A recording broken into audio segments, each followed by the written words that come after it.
Buenos días, tengan todos ustedes aquí desde la Universidad de San Carlos. En este programa de educación a distancia vamos a realizar una nueva clase.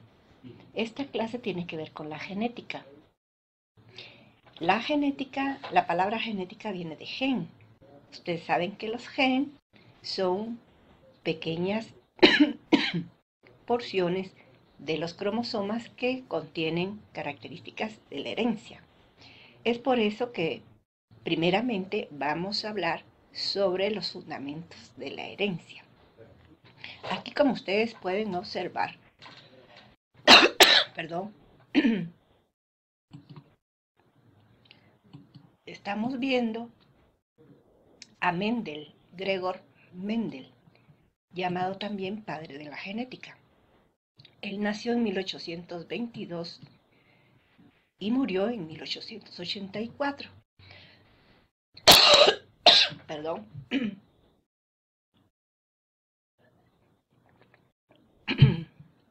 Pero a él se le debe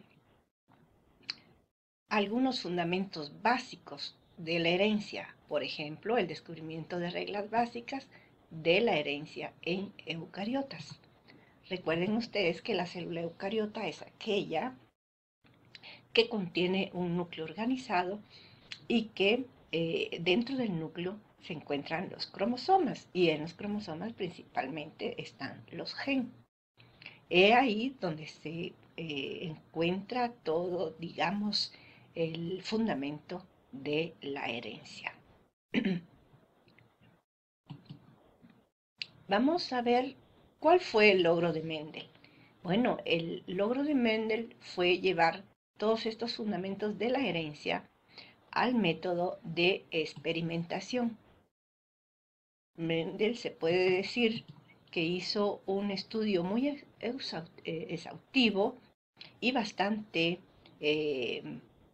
práctico, bastante, digamos, basado en las observaciones, donde pudo entonces determinar los fundamentos de la herencia. Para realizar ese experimento y todas sus observaciones que concluyeron con los principios de Mendel, escogió con mucho cuidado organismos para su experimento, por ejemplo, los guisantes. Observen aquí cuáles son los guisantes, ¿verdad? Son unas plantas muy fáciles de cultivar, donde en el mercado se encuentran muchas variaciones de estas plantas. Por eso dice que son fáciles de cultivar y existen muchas variedades. Y es fácil de realizar la polinización controlada, ya que esta tiene también partes femeninas y masculinas. Bueno, cuando hablamos de la polinización controlada, sabemos que en el polen están, digamos, los semillas que contienen los gametos masculinos, o sea, la polinización. Pero como esta planta tiene tanto la femenina como masculina, es muy fácil que se realice la autopolinización en este tipo, o sea que una misma planta se puede polinizar, ya que tiene las estructuras femeninas y las masculinas. Para ello, Mendel tuvo algunas precauciones para evitar que se produzca la autopolinización. Mendel tomó algunas precauciones. Por ejemplo, miren aquí ustedes las flores de estas plantitas de los guisantes. Aquí se encuentran las partes femeninas y las partes masculinas. Entonces, Mendel lo que hizo es que cortó las partes masculinas de manera que esta planta no se autopolinice. Entonces pueden eliminarse las anteras, que son las productoras del polen, para evitar la autopolinización. Es decir, que al eliminar las partes masculinas, las anteras, evitó que esta planta se autopolinice. entonces es posible de esta manera aplicar polen de una fuente distinta en los estigmas, que son los receptores femeninos. Para realizar esto, Mendel tuvo que encerrar en pequeñas bolsitas las estructuras masculinas para evitar que se autopolinicen, y realizó trabajos preliminares para lograr líneas puras. O sea que todas estas precauciones que tomó Mendel hicieron posible que la planta no se autopolinizara. Y el objetivo final de todos estos experimentos y estos cuidados preliminares en los guisantes, todo esto lo hizo para evitar que hubiera variedades en este tipo de planta y poder lograr variedades puras.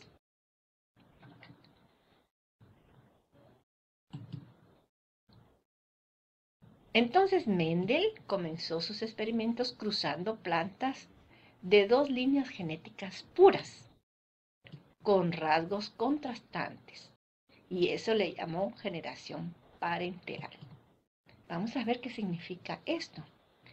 Por ejemplo, esta plantita, sus dos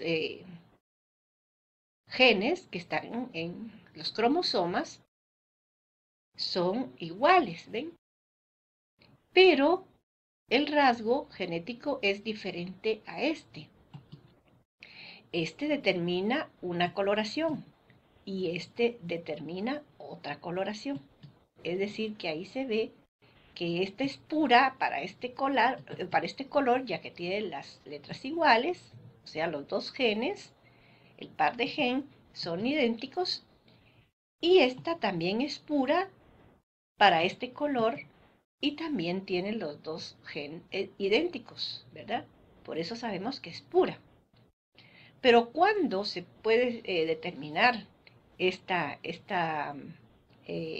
característica? Bueno, al cruzar dos variedades puras, es posible tener algunos resultados intermedios, como se ve acá, ¿verdad? Es un híbrido.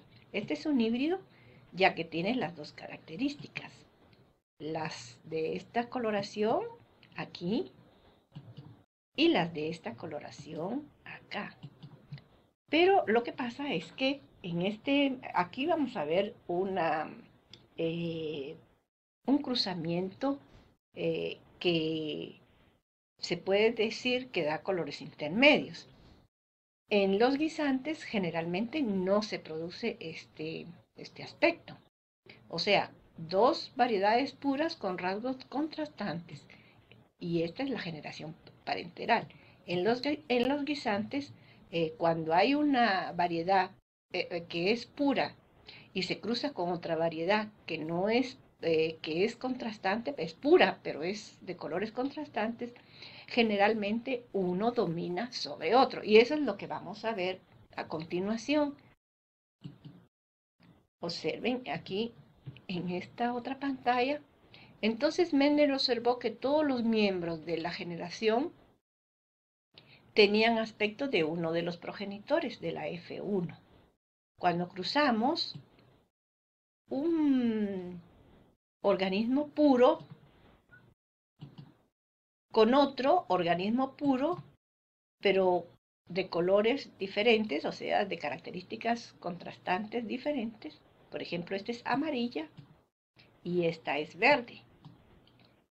Entonces, en este caso, el resultado de este cruzamiento es lo que vamos a llamar F1, que generalmente es un híbrido. Observen acá, es un híbrido porque tiene características de A y características de B. ¿Observaron? Entonces dice, observó que todos los miembros de esta generación tenían aspecto de uno de los progenitores, que es la F1. Es decir, que cuando cruzó estos dos miembros puros, en ese cruzamiento, que es la F1, observó que las características de este descendiente eran iguales que uno de los dos. Y es lo que él llamó que este tiene características dominantes. Por eso aquí lo expresa con letras mayúsculas. Y aquí lo expresa el recesivo, que no es el dominante, se expresa con letras minúsculas.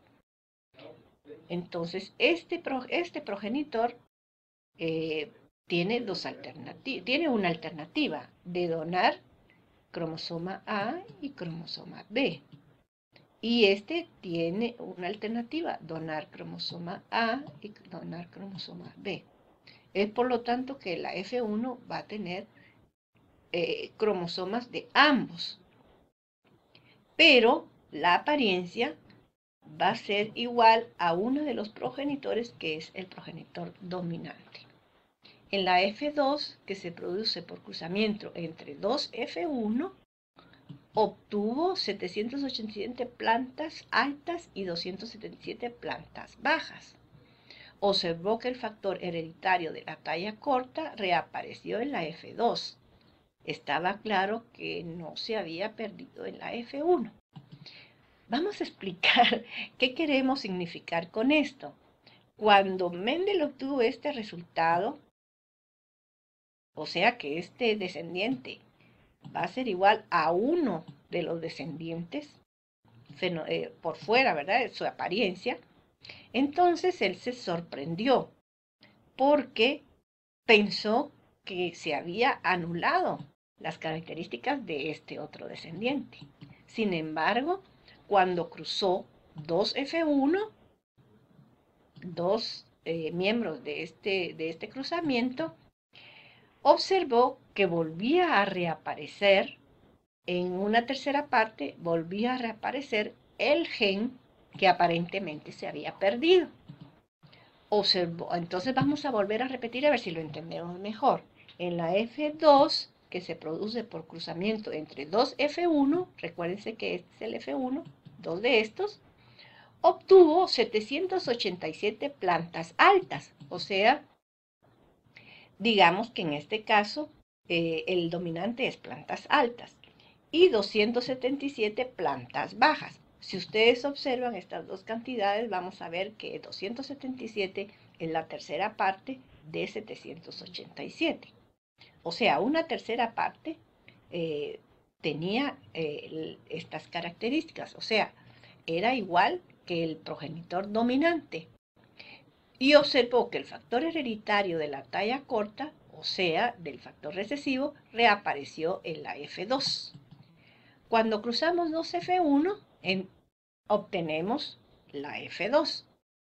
Está claro que no se había perdido en la F1. Entonces ahí él se dio cuenta que este gen que él pensó que se había perdido reaparece en la F2. Y así Mendel, tomando sus anotaciones y sus apuntes, que desafortunadamente cuando él muere, estos prácticamente quedaron engavetados muchos años después. Entonces fueron abiertos sus estudios, tomados en cuenta, y pues fue de un gran aporte para el desarrollo de la genética. Y así Mendel pudo establecer sus tres principios importantes de la herencia. Vamos a ver cuáles son esos tres principios: la dominancia, la segregación y la transmisión independiente. Empecemos entonces a explicar el primer principio, principio de la dominancia. Aquí estamos desarrollando la genética mendeliana. El principio de la dominancia. Dice este principio que cada característica heredada es controlada por dos factores y establece que en un híbrido, acuérdense que la F1 es el cruzamiento de dos progenitores puros, ¿verdad? El gen de uno de los progenitores enmascara la expresión del gen del otro progenitor. O sea que sí está presente el gen del otro progenitor, pero no se expresa, porque el que se expresa es el dominante. El gen expresado en la F1 es dominante y el gen oculto, entonces lo vamos a llamar recesivo. No se ha perdido, pero aparece oculto porque el dominante enmascara este gen. Hoy en día se sabe que no siempre se aplica este principio porque la genética ha seguido desarrollándose, y entonces hay aspectos que en esa época de Mendel, con solamente las observaciones en sus experimentos, eran difíciles de detectar. Sin embargo, hoy con la ayuda de la tecnología, el desarrollo de las técnicas para establecer las diferentes probabilidades han ido desarrollándose, y hoy sabemos que no siempre se aplica este principio, aunque entender este principio es básico para entender la genética. Por eso este principio se dice principio de la dominancia, que quiere decir que un gen puede dominar sobre otro, y en este caso lo que está haciendo es que está enmascarando, y eso no significa que ese gen se ha perdido. El otro principio, principio de la segregación. Los genes de un progenitor se comportan como partículas y se separan. Cada gameto contiene solo un miembro de cada par. Bueno, los gametos son el óvulo y el espermatozoide.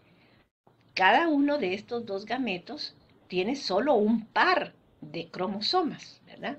Un miembro de cada par, o sea, solo un cromosoma, no tiene parejas de cromosomas, sino solo un miembro de este par.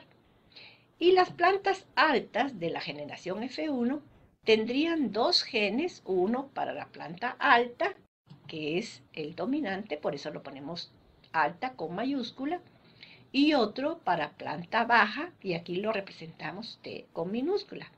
Dado que el gen alto era dominante, las plantas eran altas.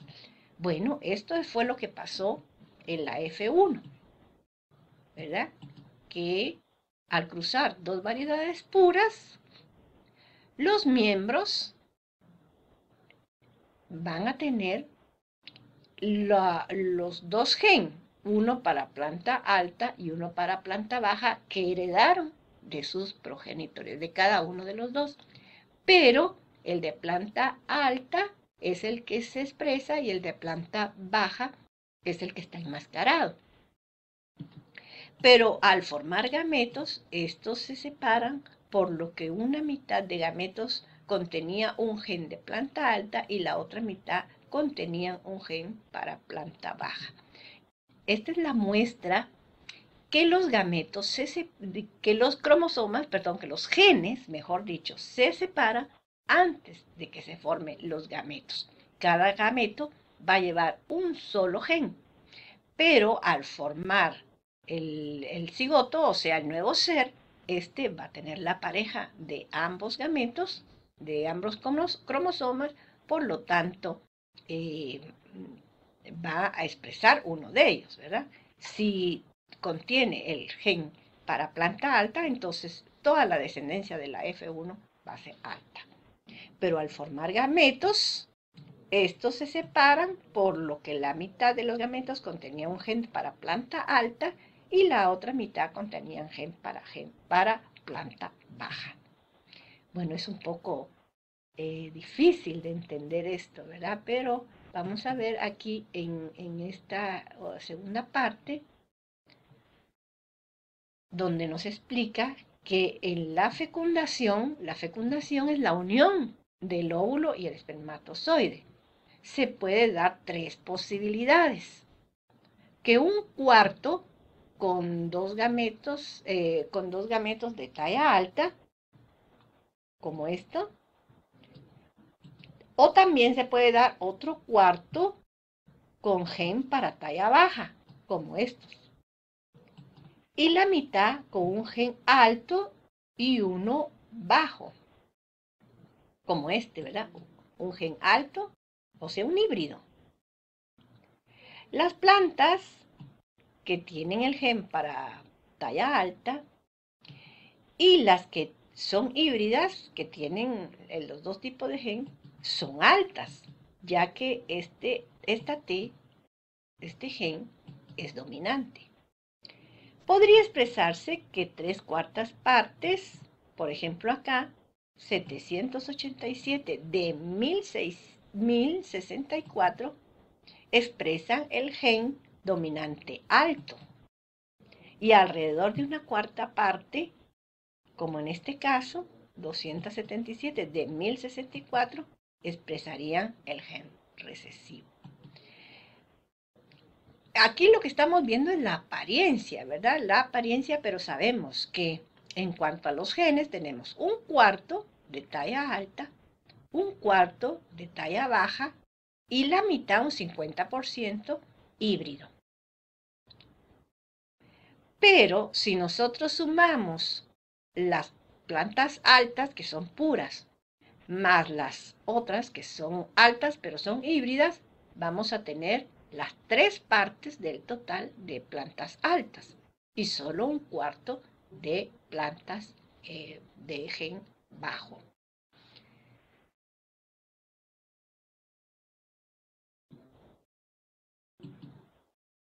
Vamos a ver, antes de comenzar a explicar el tercer principio, o que es el principio de la transmisión independiente, vamos a explicar algunos conceptos genéticos que son muy importantes para poder entender el tema, el otro principio. Decimos que el ADN, que es ácido desoxirribonucleico, es el compuesto químico que forma la molécula de ADN. Generalmente la molécula se representa de esta manera. Pues vemos que esta molécula, su compuesto principal es ácido desoxirribonucleico.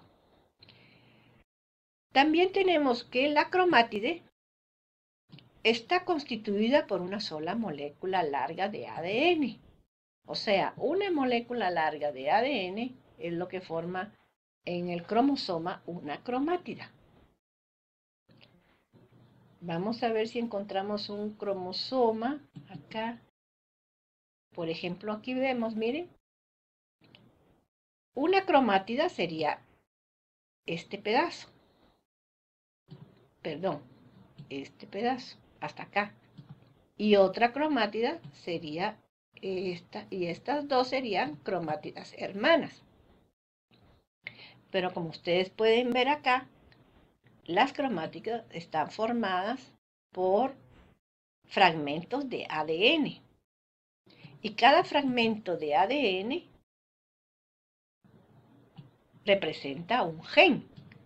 Es decir, que en ese fragmento están algunas de las características que se heredan de generación en generación.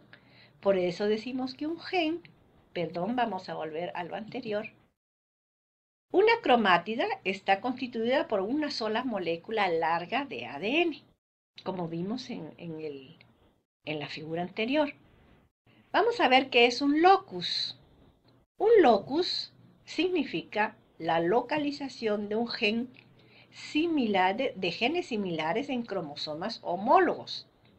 Es también una variable de un gen que controla un tipo específico de una característica. Bueno, volvemos otra vez a la figura posterior. Por ejemplo, acá, este gen está localizado en un sitio. O sea, se podría decir que un locus es el fragmento de gen que está localizado acá en un sitio específico. ¿Verdad? Volvemos otra vez al anterior. Dice, un locus, localización de gen similares en cromosomas homólogos. Cuando hablamos de cromosomas homólogos estamos hablando de la pareja de cromosomas en una célula diploide. Es también una variable en un gen que controla un tipo específico de una característica. O sea que no solamente nos referimos al espacio donde está el gen, sino al tipo de característica que lo va a contener. Entonces quedamos que cromosomas homólogos es el par de cromosomas que encontramos en una célula diploide. Diploide, o sea, en un cigoto. El gen es el segmento de cromosoma que contiene la información requerida para controlar algún aspecto del organismo. Ejemplo, color de la semilla, forma de la semilla, forma de la vaina, etc. Cada una de las características que aparecen en los seres vivos están controladas por los genes. Los genes contienen esas variaciones. ¿Qué es un alelo? Alelo son genes que rigen las variaciones de la misma característica y ocupan un loci, que es el plural de locus, correspondientes en cromosomas homólogos. Veamos acá, estos dos que aparecen en un sitio determinado de los cromosomas, ¿verdad? Esta es la pareja de cromosomas. Este es alelo con este, ya que portan variaciones de la misma característica y están en un sitio determinado, o sea, locus o loci en plural, en el cromosoma. Entonces vemos acá que estos alelos son idénticos. ¿Ven?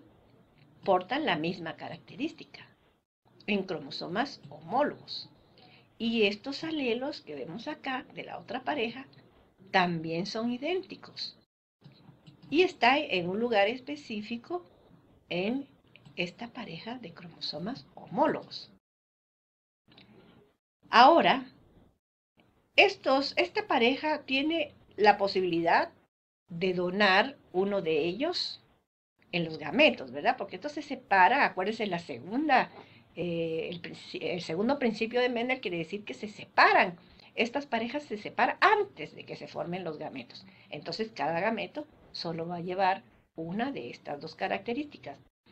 Pero siempre va a ser una de estas dos características, va a ser la misma característica. Y en este caso, igual. De manera que en la fecundación, aquí se va a formar un híbrido que va a llevar un alelo de este progenitor 1 y el otro alelo de este progenitor 2. De manera que este va a ser, como ya dijimos, un híbrido. Este va a ser la F1, que es el híbrido. Entonces dice, alelos son genes que rigen las variaciones de la misma característica. En este caso las variaciones son que este es de color amarillo y este es de color verde, pero la característica es la misma. Es el color en este caso, ¿verdad? Entonces portan variaciones de la misma característica. Ahí estamos explicando más profundamente lo que es un alelo. Volvamos a repetir. Son genes que rigen las variaciones de la misma característica y ocupan loci, o sea que es el plural de loci, correspondiente en cromosomas homólogos. No sé si ahí se entendió mejor. Vamos a ver a continuación. Otros conceptos, dice. En guisantes, el color amarillo o verde son variaciones de la misma característica. Y en genes de cromosomas homólogos. O sea que el color amarillo verde son variaciones, pero pertenecen a una sola característica, que es el color, ¿verdad? Y estas son variaciones en cromosomas homólogos. Alelo dominante. ¿Qué es un alelo dominante? Bueno, ya habíamos hablado de que hay algunas características que se expresan y se supone que son dominantes y otras que no se expresan en la F1, aunque no desaparecen, pero las consideramos como recesivas porque aparecen enmascaradas. Alelo dominante es el carácter que se expresa en un híbrido y se representa con una variable mayúscula. En este caso hemos usado una X, pero podemos usar cualquier letra. Pero el hecho de que ya hemos usado una mayúscula, estamos diciendo que este es un gen dominante. El alelo recesivo, alelo que permanece oculto en un híbrido, pero no se contamina, o sea, no desaparece. Y suele expresarse en la F2, o sea, en la siguiente generación, vuelve a salir. Y se expresa con la misma letra, pero con minúscula. O sea, esto ya está representando que es un gen recesivo, que puede permanecer oculto, en la F1, pero reaparece en la F2, que es la siguiente generación, o sea, el cruzamiento de 2F1. Otro concepto genético es cruzamiento monohíbrido. Bueno, mono significa uno, ¿verdad? Es un cruzamiento entre dos individuos que portan diferentes alelos para un solo locus. Bueno, vamos a explicar qué significa esto. Aquí vamos a hacer un cruzamiento, pero como hizo Mendel, tuvo la precaución de seguir la herencia de algunas características contrastantes. Entonces, cuando decimos que estamos haciendo un cruzamiento monohíbrido, nos estamos refiriendo que estamos cruzando a dos individuos, pero estamos siguiendo la herencia de una sola característica. Entonces, volvamos a repetir, es el cruzamiento entre dos individuos que portan diferentes alelos para un solo locus. Pero ahí lo que estamos haciendo es, estamos siguiendo la herencia de una característica. Heterocigótico. ¿Qué quiere decir heterocigótico? Quiere decir que poseen alelos diferentes para un locus. Por ejemplo, en este caso, es un híbrido, es un heterocigótico.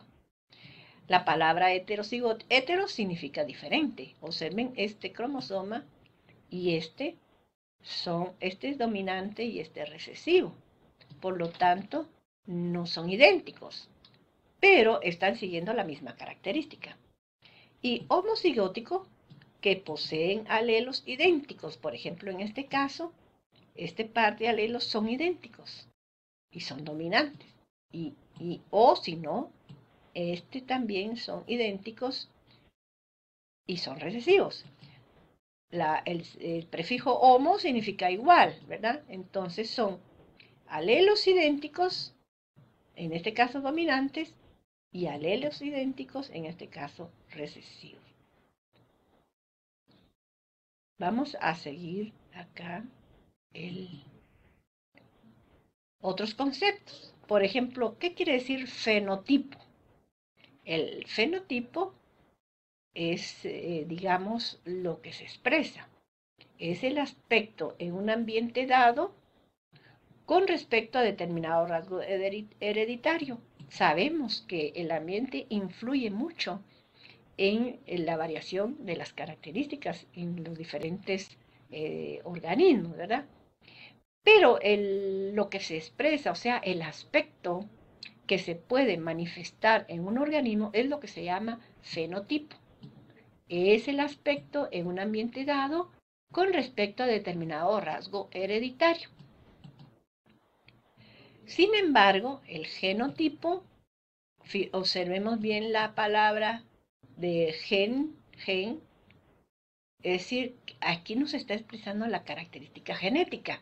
Ya no es solamente lo que se expresa, sino es la característica de cómo se estructuran los genes en cada uno de los organismos. Es la constitución genética de ese organismo expresada en símbolos. Ya habíamos visto homocigótico dominante, como en este caso, homocigótico dominante, homocigótico recesivo, en este caso, o sea, genes iguales, alelos iguales, pero recesivo, o heterocigótico, en este caso, ¿ven?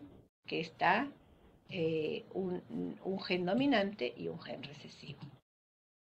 Entonces, estos conceptos es muy bueno aplicarlos en los diferentes ejercicios que se pueden realizar con los cálculos de probabilidades en cuanto al estudio de la genética. Pero para realizar hallar la probabilidad de que pueda salir un rasgo genético u otro rasgo genético en un cruzamiento, se usa el cuadro de Punnett. Los cuadros de Punnett predicen estas probabilidades. Vamos a ver qué dice aquí. Dice, los gametos, óvulo y espermatozoide contienen un solo par de alelos, ¿verdad? Un alelo puede ser dominante o uno recesivo, pero solo uno, nunca ambos. Acuérdense que los gametos solo van a aportar uno de los genes del cigoto, o sea, del progenitor. Los gametos que contienen alelos B, o sea, los dominantes, y los que contienen alelos B, o sea, los recesivos, son producidos en cantidades iguales en los individuos heterocigóticos. Un individuo heterocigótico puede aportar la misma cantidad de B dominante o de B recesivo. El cuadro de Punnett predice las combinaciones posibles de óvulo y espermatozoide durante la fecundación. Suelen expresarse de forma como un tablero de ajedrez. Así se suelen expresar. Bueno, aquí vamos a ver un tablero de ajedrez, aquí creo que tenemos.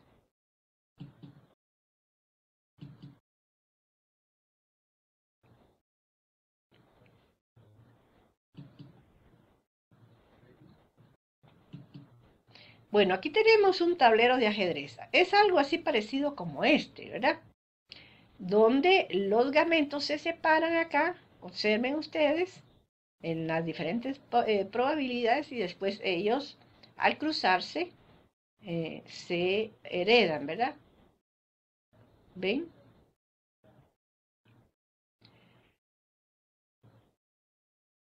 Volveremos entonces a nuestra temática anterior.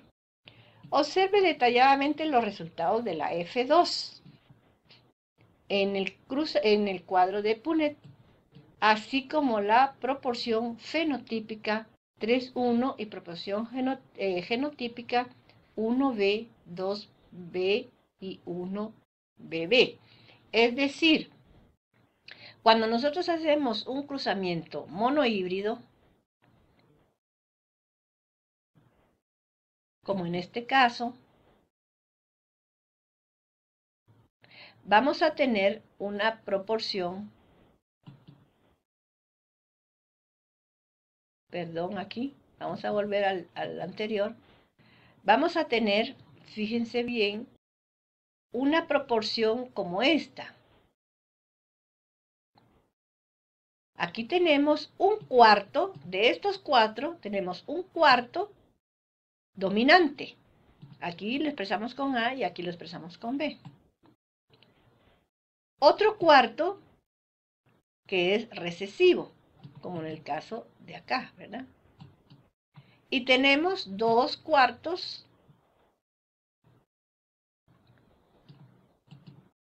heterocigóticos, o sea, como en este caso, 2 heterocigóticos. Y eso se puede expresar perfectamente en el cuadro de Punnett. Es evidente en este ejemplo el cumplimiento de las proporciones obtenidas por Mendel en los experimentos de cruzamiento de guisantes. O sea, Mendel, con solo sus observaciones en los guisantes, pudo establecer estas proporciones que vemos acá. Los gametos se separan y las probabilidades, en los híbridos, ¿verdad? En los híbridos. Y las probabilidades de recombinación son un cuarto dominante, un cuarto recesivo y 2 cuartos heterocigóticos. Continuaremos acá. Un cruzamiento de prueba. Los genetistas distinguen los cobayos negros. Los cobayos son como una especie de curieles o cuyos. Se usan diferentes términos para este tipo de animalito. Pero los genetistas distinguen los cobayos negros homocigóticos. Por ejemplo, este es un cobayo negro homocigótico quiere decir que es puro y es dominante. De los heterocigóticos, que son estos mezclados, ¿verdad? Pero son negros porque tienen esta variable dominante por medio de un cruzamiento de prueba. Mendel cruzó plantas heterocigóticas altas con homocigóticas bajas, recesivas, y predijo que el progenitor híbrido produciría cantidades iguales de gametos T y de gametos T, o sea, de gametos dominantes y de gametos recesivos, en tanto que el progenitor homocigótico bajo solo va a producir gametos T. Este es el progenitor bajo. Él solo puede producir gametos T. Ahora, un progenitor alto solo puede producir gametos T mayúscula, en tanto que el progenitor homocigótico bajo solo produce gametos T. Cruzamiento de prueba. Bueno, este sería un cruzamiento de prueba, ¿verdad? Hacemos un cruzamiento de prueba para comprobar si uno de los progenitores es puro.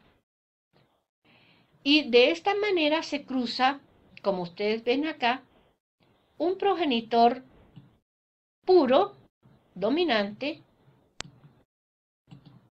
con un progenitor puro recesivo.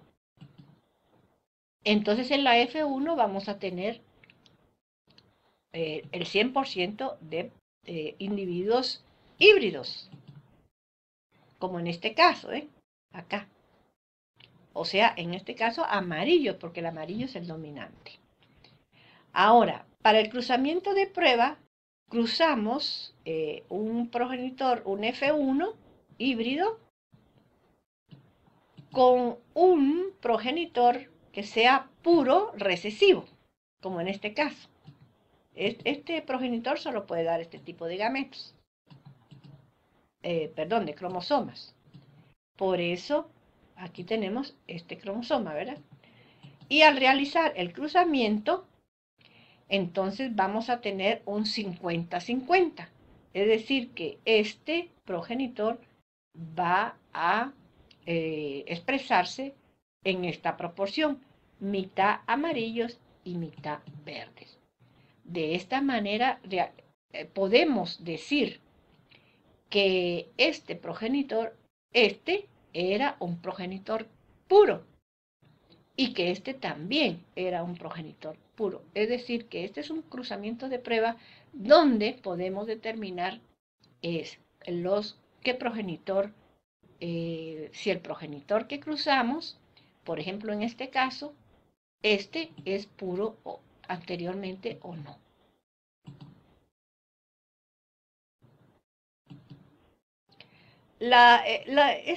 En los cruzamientos de Punnett, igual que en cualquier tipo de cruzamiento, se ponen de manifiesto las leyes de la probabilidad, que son leyes matemáticas, pero se aplican, los genetistas pues, tienen gran habilidad para realizar sus cálculos y predecir, de acuerdo con las diferentes probabilidades, cuál es la posible generación en los cruzamientos. Predicen los acontecimientos genéticos. Y existen tres posibilidades de 4. Que 3/4 de los hijos de los individuos heterocigóticos expresen el genotipo del alelo dominante y que 1/4 exprese el fenotipo del alelo recesivo. Las probabilidades también pueden expresarse en fracciones decimales. Cuando se analiza en el cuadro de Punnett, se siguen las leyes del producto y de la suma, que son las leyes de la probabilidad.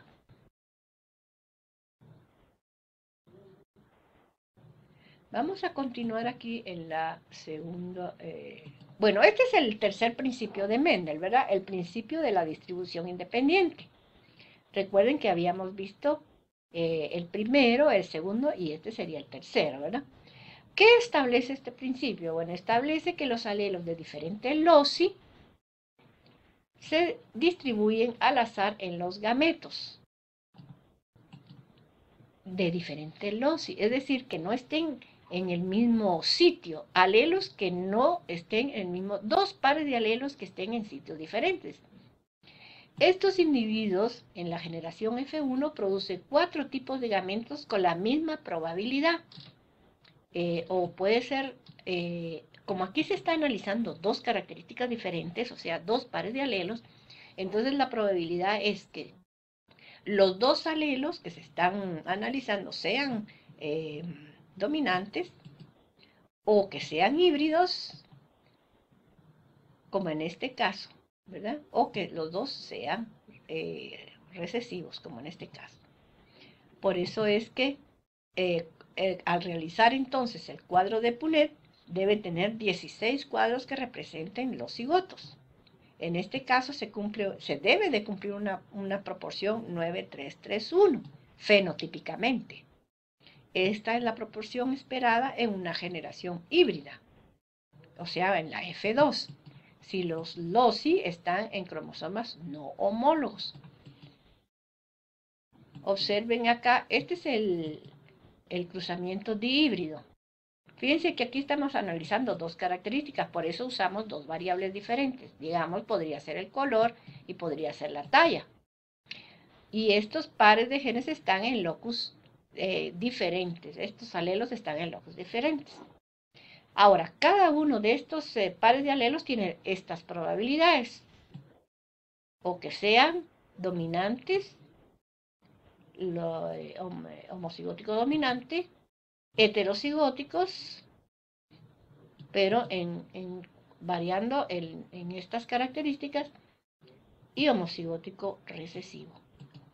Entonces aquí estamos cruzando un progenitor y aquí estamos cruzando el otro con el otro progenitor.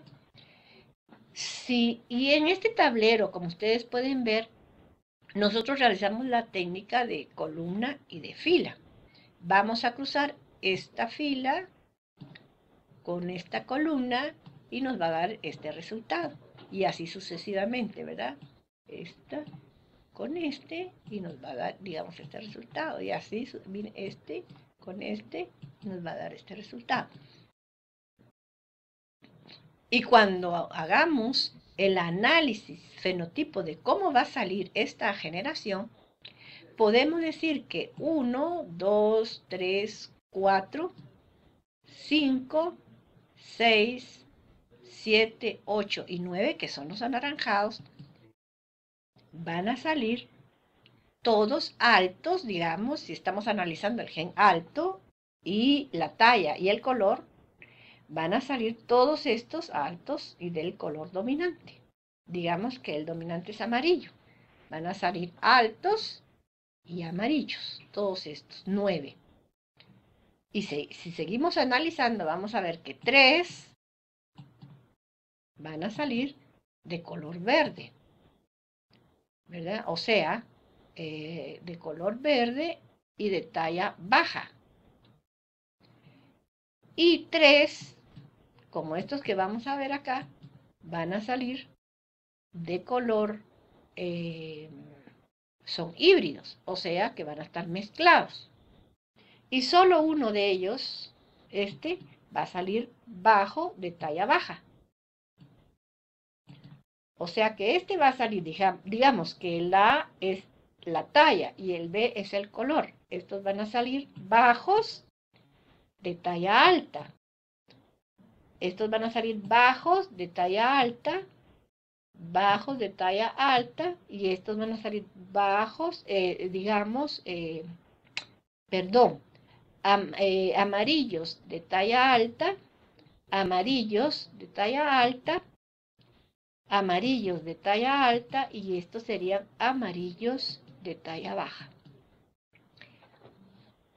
Ahí vemos que se cumple entonces la proporción 9:3:3:1. Otro de los conceptos que es importante tener en cuenta en la genética es el entrecruzamiento. Generalmente la pareja de cromosomas, como ustedes ven acá, la pareja de cromosomas, antes de que se produzca la separación, estas cromátidas, ven, por ejemplo, las que están más en la parte interior, que están más unidas, pueden intercambiar segmentos, ven, como en este caso. Se entrecruzan y, por ejemplo, acá se entrecruzan cambiando segmentos, o se ven acá y acá.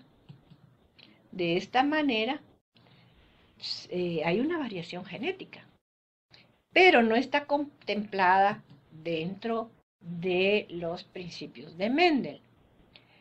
O sea, las cromátidas homólogas, que no hermanas, esta sería una cromátida hermana con esta cromátida. Esta sería hermana con esta cromátida. Pero no homóloga sería esta cromátida con esta cromátida, son cromátidas no homólogas, no hermanas. Y estas que están en el interior pueden entrecruzarse en un punto o en varios puntos, como en este caso. Y de esta manera, observen ustedes cómo han intercambiado genes y ahí se ha producido una gran variedad genética. Por eso dice, cromátidas homólogas, no hermanas, pueden intercambiar segmentos de material cromosómico mediante un proceso de ruptura y reensamblaje. Aquí tenemos otro ejemplo. Este intercambio ocurre al azar a lo largo del cromosoma apareado, homólogo apareado. Pueden ocurrir varios intercambios en diferentes puntos durante una sola división meiótica. Y aquí tenemos otro ejemplo.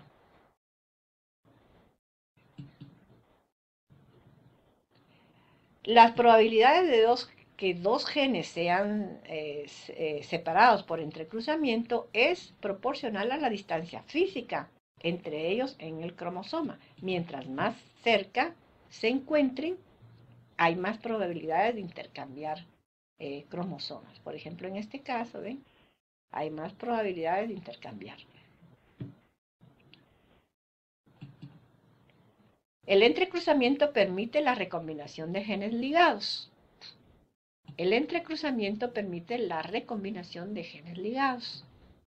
A veces los genes vienen ligados, o sea, se heredan como que si fuera en un paquete. Varios genes se heredan ligados. Los genes recombinantes son aquellos que contienen una recombinación de genes que no está presente en la generación parenteral.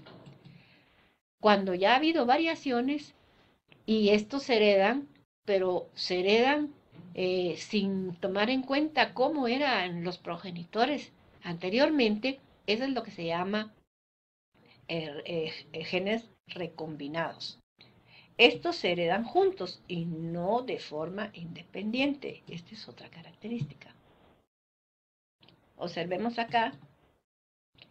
¿Qué es la dominancia incompleta? A veces no se pone de manifiesto la dominancia completa. Es decir, que ninguno de los pares de genes es totalmente dominante sobre otro, como en el caso que habíamos visto en las observaciones de Mendel. Un miembro de un par de alelos puede no ser por completo dominante sobre otro. En tales casos es incorrecto usar términos dominante y recesivo. Es decir, aquí no sería correcto usar letras minúsculas ni mayúsculas. ¿Por qué? Porque ninguno de los dos es dominante ni es recesivo. En algunas especies, flores blancas y flores rojas producen descendencia en la F1 que es rosada. Por ejemplo, en este caso, flores rojas, flores blancas y producen descendencia rosada. Al cruzar flores rosadas o sea, 2F1, dos flores rosadas, la descendencia tiene flores rojas, rosadas y blancas en proporción 1, 2, 1. Una roja, dos rosadas y una blanca. Otro de los conceptos muy importantes en la genética que hay que tomar en cuenta es que los cromosomas sexuales especiales determinan el sexo. Cuando vemos las parejas de cromosomas, vamos a ver que la última pareja, o sea, el par 23, ya que el ser humano tiene 23 parejas de cromosomas, ¿verdad? 46 cromosomas. Pues una de estas parejas es la que determina el sexo. Pero en la mayoría de individuos homogaméticos, o sea, que tienen gametos iguales, tiene un par de cromosomas sexuales idénticos, por ejemplo, XX. Las mujeres somos homogametos y los hombres son heterogametos. ¿Por qué? Porque las mujeres tenemos dos cromosomas iguales y los hombres tienen dos cromosomas que no son iguales. Entonces, ¿quién determina el sexo? Cuando estos se separan, en el principio de Mendel, la segregación, estos gametos se pueden heredar de forma independiente. Entonces, el varón produce tantos cromosomas X como cromosomas Y, pero la mujer solo produce cromosomas X, como ustedes pueden ver acá.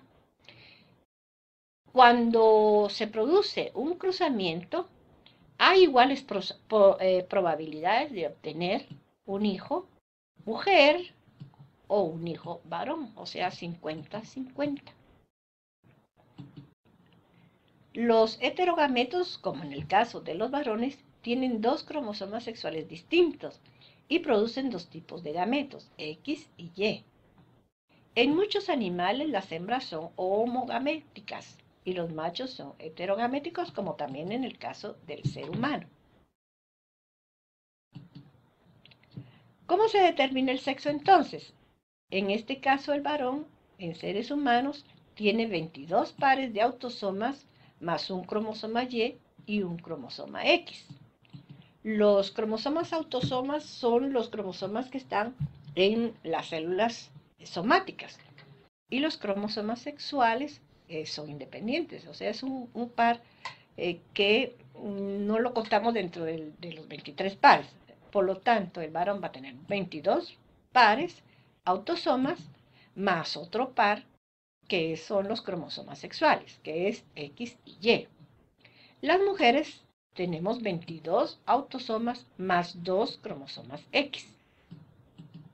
El varón aporta en los gametos cromosomas X y cromosomas Y en iguales cantidades.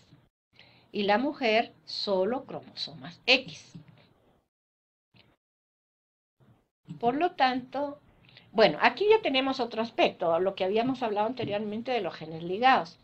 En ocasiones, los genes se heredan en paquetes, o sea, ligamientos de genes al cromosoma X. Muchas veces el cromosoma X, que es el de las mujeres, ¿verdad? Ya que la mujer es homocigótica, para el cromosoma X humano, contiene muchos loci que son necesarios en ambos sexos. Y los cromosomas Y tienen menos genes y uno o más genes que determinan la masculinidad. Algunos casos controlados por genes se localizan en el cromosoma X, como la ceguera de color, por ejemplo, el daltonismo y la hemofilia. Estos son trastornos genéticos que se encuentran ligados al cromosoma X. Y aquí tenemos, digamos, una mujer tiene un cromosoma X que tiene este problema del daltonismo o la hemofilia, puede heredar a sus descendientes este cromosoma afectado. Digamos que se casa con un hombre sano que no tiene ninguna afectación en su cromosoma X, la portadora acá va a ser la mujer. pero el hombre es el que va a ser el afectado. Observen en este caso, la mujer aporta este cromosoma X sano y el hombre aporta este cromosoma Y en el varón sano. Por lo tanto, este varón es normal. Aquí tenemos esta mujer donde aporta la madre el cromosoma X normal y el padre aporta el cromosoma X normal, por lo tanto esta mujer es normal. Veamos en este caso. Este es un hombre en el cual la madre aportó el cromosoma X afectado y el padre aportó el cromosoma Y normal, que no tiene ninguna relación con este gen afectado, ya que el cromosoma X no lo presenta. Entonces, este varón de todas maneras va a ser afectado, porque el X acá va a ser el portador de esta afección. Y en este caso, por ejemplo, la madre aporta acá a esta mujer el cromosoma X y el varón aporta este cromosoma X a esta mujer, de manera que esta mujer no va a padecer la enfermedad porque casi siempre esta enfermedad es recesiva. Sin embargo, esta mujer es portadora igual que la madre. Es decir, por eso se dice que son rasgos controlados por genes que se localizan en el cromosoma X, como en estos dos casos. Genes ligados al cromosoma X. El varón, al recibir el cromosoma X de su madre, obtiene con él todos los genes para rasgos ligados al cromosoma X. Por eso es que casi siempre el varón padece la enfermedad. El varón es hemicigótico para todo locus ligado al cromosoma X. Si recibe un cromosoma X afectado, de todas maneras va a padecer la enfermedad. Bueno, aquí lo que queremos significar, más que ver los trastornos genéticos, es que los genes determinan las características de variaciones en los seres vivos. Hay muchas de las características heredadas de los padres, de la madre, que se expresan en los hijos, ¿verdad? Ahí se puede ver cómo los genes, las características genéticas son heredadas hacia los descendientes. Puede haber alelos múltiples para un locus de población. A veces sucede que durante la meiosis o la mitosis los genes no se separan y esto es lo que puede producir algunos problemas. Por ejemplo, la herencia poligénica son organismos, por ejemplo, en los vegetales, en las frutas, en las verduras se da un poco la herencia poligénica. Es decir, que cada cigoto puede tener varios pares de cromosomas. Y se aplica cuando múltiples pares independientes de genes tienen efectos similares sobre la misma característica. Por ejemplo, el color de la piel del ser humano. Este también podría ser una característica poligénica. Se cree que intervienen alelos representantes de 4 o más dosis diferentes. Las personas que tienen todas estas 3 características de coloración de la piel diferente, tendrán un fenotipo de piel más oscura, ya que el color oscuro es dominante sobre el color blanco. Y la que tenga estos genes tendrá un fenotipo de color más clara. Y dentro de esto puede haber diferentes tonalidades, ¿verdad? Esto es lo que se llama alelos múltiples, cómo se heredan, están ligados varios genes, van a aportar características del color de la piel y estos pues van a dar la variedad de los fenotipos. La mayoría de los rasgos humanos se debe a complejas alteraciones genéticas y ambientales. Algunas anomalías humanas pueden ser causa de déficit o exceso de cromosomas y esto se denomina aneuploidías. Puede ser resultado de una división meiótica o mitótica anormal. También recibe el nombre de no disyunción. Por ejemplo, aquí como ustedes pueden ver, durante la meiosis debieran haberse separado estos gametos, pero se heredaron juntos, no se han separado o hubo aquí un desprendimiento de un fragmento de otro gameto y en esta pareja, en la pareja 21, y esto trae una enfermedad que se llama síndrome de Down. Ven que aquí aparece 3 cromosomas, hay un cromosoma de más, y esto puede ocurrir, puede traer un trastorno. Otros trastornos causados por aneuploidías, o sea, falta o exceso de cromosomas, son el síndrome de Down, que tiene 3 copias en el cromosoma 21. El síndrome de Turner, que es la ausencia de un cromosoma sexual, o sea, solo va a tener un cromosoma. Y el síndrome de Klinefelter tiene un cariotipo XX. Aquí hay una trisomía también. Hay un cromosoma de más. Todos estos pueden causar trastornos, ¿verdad? Genéticos. Y también otros trastornos genéticos pueden ser la fenilcetonuria, que es la deficiencia de una enzima que convierte el aminoácido fenilcetonuria en tirosina. Y esto se produce precisamente en un accidente en la copia del ADN, donde se cambia un aminoácido por otro. Y la anemia drepanocítica es otro ejemplo, donde los eritrocitos contienen moléculas anormales de hemoglobina. Se produce una cristalización de la hemoglobina y esto hace que los eritrocitos se deformen. Bueno, aquí tenemos otros casos. La fibrosis cística, que es el resultado de un transporte iónico deficiente. Es una enfermedad que se puede hereditar. Y la hemofilia, que es un trastorno recesivo ligado al cromosoma X que afecta la coagulación sanguínea. Como vemos, cómo los genes pueden causar diferentes accidentes genéticos, pueden causar diferentes trastornos o enfermedades. eh, Algunas de ellas pueden ser tratadas, pero son congénitas. Y aquí pues hemos terminado nuestra clase de hoy. Los invito a que puedan ustedes escuchar nuestra próxima clase. Bueno, nos vemos. Hasta luego y espero que hayan comprendido.